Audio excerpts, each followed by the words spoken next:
7:30 to 9. That's the longest they've ever continuously set appointments in their whole life. Yeah. Because they were like forced to from 7:30 to 9. And a bunch of them just stare at the roof going, I'm scared to death. I ain't calling nobody. Hi, Mom. How are you?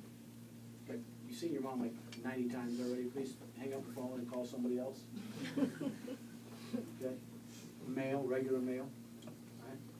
Art Williams said, do what? Just do it. Do it. Just do it. Okay? This is everything in our business. We are a results-driven business. Okay? When you're on the football field and the score is 0-0, somebody has to do something to change the score. Okay? Just do it. Now, I could sit there and learn about how to draw up plays that will work in the game. But at some point, somebody's got to do it. I could read about it. I could talk about it. And there's a whole bunch of people in America that sit around all day thinking about doing it, reading about doing it, listen to other people talk about doing it, and never get around to doing it themselves. And that's what do it means. Do it. Act. Perform. Get out there and do. Having vision without action is? Daydreaming. I got vision, but I don't do anything about it. So I'm daydreaming. You gotta wake somebody up. Non-negotiable work ethic. I've never met anybody that said, I got poor work ethic. Everybody thinks they're a good worker. If you're not doing, listen, those numbers can be done part-time. If you're not doing 2.5 recruits a month and 5,000 in premium, you either got a people to see problem or a work ethic problem. And you need to solve both. Or a fear problem and you're afraid to pick up the phone. You cannot plow a field by turning it over in your mind. God gives every bird its food, but he does not throw it in its nest. How does it get there? Action. I'm a great believer in luck, and I find the harder I work, the more I have of it.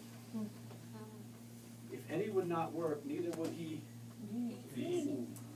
If you don't work, you don't eat. Look at that. Isn't that crazy?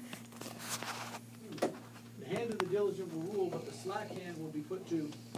Oh, I teach my kids this all the time. And I got 3 kids. I told you about the perfect child, my first one. My second 2 are not quite as perfect. And one of them, now listen, when I say that, it's relative. My second child is 16 years old. He's going to be in the regional track meet Thursday at Dade Christian right here, right down the street. And he's a pole vaulter. He just won the district meet. He's only in 10th grade. His highest pole vault is like 13 feet 7 inches, which if you don't know anything about pole vaulting, you know what that means, but it's #1 in the state of Florida for 10th grade. Wow. So he's very, very successful. But I keep telling him, work, man. Work hard. Those people who are not diligent end up being put to forced labor. Are you a slacker? Look what the Bible says. You'll be put to forced labor. You ever see people who are just out there? You know why? They were lazy at some point. People who get put to forced labor are in that situation. You reap what you sow in a different season than you sow. So all y'all that come into Primerica and work your butt off for like 6 days and wonder where the harvest is, it's not here yet.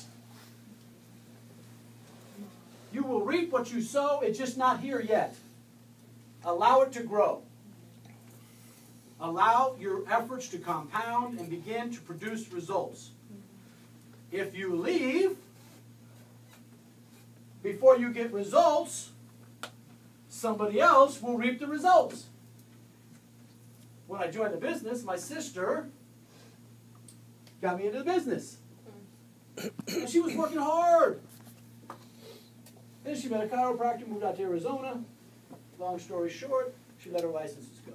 Before she let her licenses go, I said, Tish, her name is Patricia, I can call her Tish. I said, Tish, don't let your licenses go. I know I'm still teaching right now, but I think I'm going to do this thing. I'm getting pretty fired up. I hate teaching. I'm going to go full time. Oh, yeah, you will. Guess what she did? She let her licenses go. She reaped and didn't wait for the season to sow. The season sowed when her brother decided to go to work and quit teaching.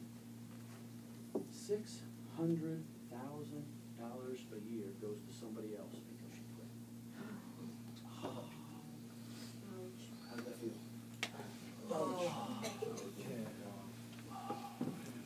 Wow. Wow. Didn't I tell you earlier you're not going to get lucky? She didn't get lucky, she quit. Wow. She got out.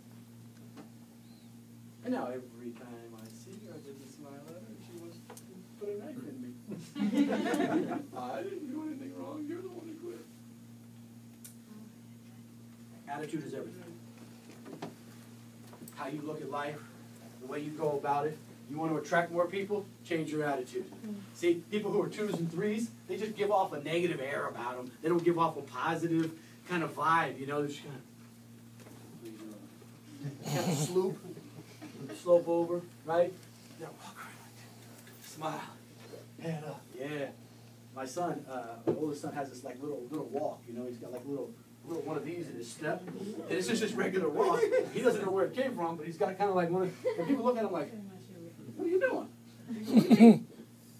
It's like this little jump in his step, you know? And it's kind of like his trademark thing.